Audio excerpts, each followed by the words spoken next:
नमस्कार, मैं doctor Dimple Mishra, consultant obstetrician and gynaecologist and infertility specialist. आशा करती हूँ आप सब लोग अच्छे हैं।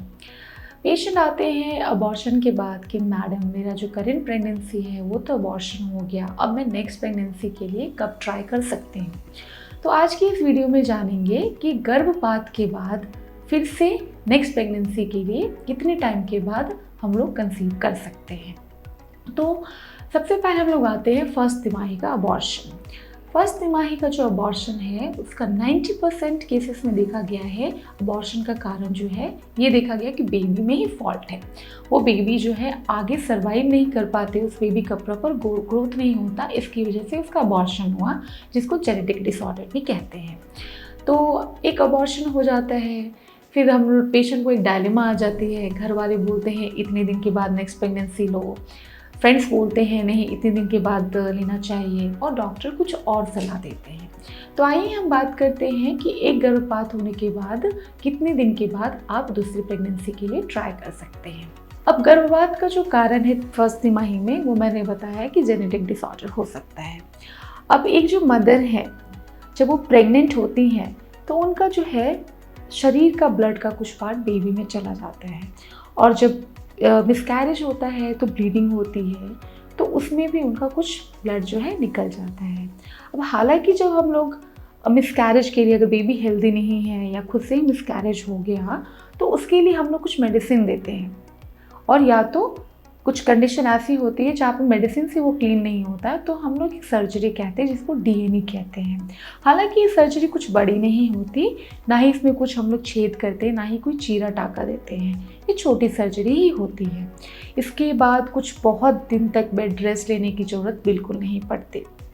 तो फिर ऐसा कुछ नहीं है कि एक अबॉर्शन के बाद आपको बहुत लंबे टाइम तक प्रेगनेंसी डिले करना है।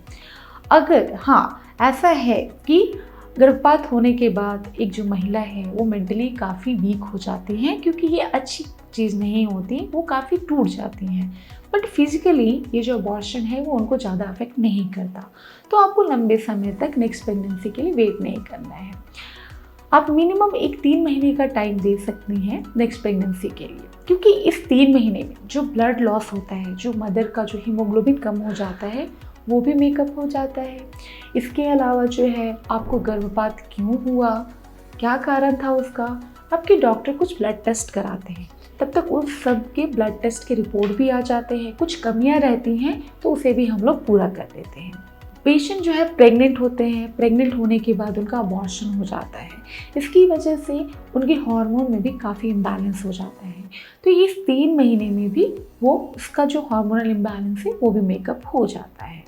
इसके अलावा जो है पेशेंट जो है इन 3 महीनों में जो है वो थोड़ा अच्छा डाइट लेके, अगर उनके शरीर में कुछ विटामिन्स की कमी है, उन विटामिन्स की कमियों को पूरा करके मेंटली और फिजिकली वो सेट हो जाती हैं, वो थोड़ी कॉन्फिडेंट हो जाती हैं नेक्स्ट प्रेगनेंसी के लिए, तो ये टाइम ड्यूरेशन सही होता है। कुछ पेशेंट बोलते हैं कि मैडम गर्भपात के बाद हम लोग कब संबंध बना सकते हैं। खैर, गर्भपात के बाद जब आपका ब्लीडिंग कम हो जाए या पूरा बंद हो जाए तो आप संबंध कर सकते हैं।